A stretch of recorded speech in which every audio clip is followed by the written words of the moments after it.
Okay, in this question, let's look at it. Part A says, write down the value of 49 to the power of a half.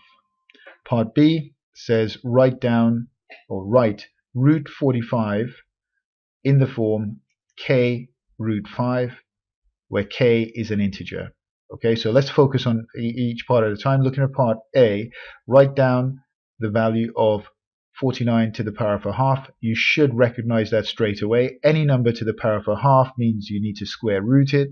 So I need to work out the square root of 49, and the square root of 49 is simply 7. Right, so that shouldn't be any problem at all to you. The square root of 49 is 7.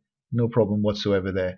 Part B, however, they want us to write the square root of 45 in the form k root 5. So basically they want us to simplify this surd. Now whenever I have a question, a surd or a square root, and I want to simplify it, I need to think, are there any square numbers that could go into that number under the square root?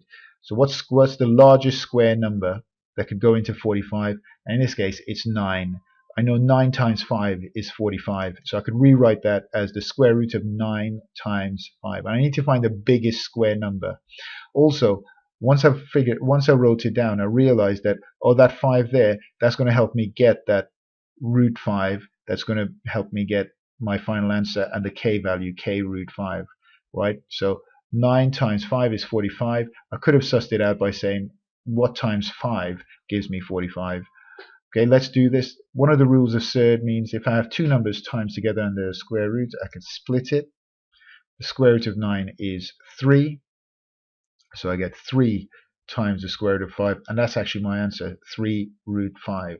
Okay, that's what you want to get. You should be really comfortable with this and make sure you really understand it fully.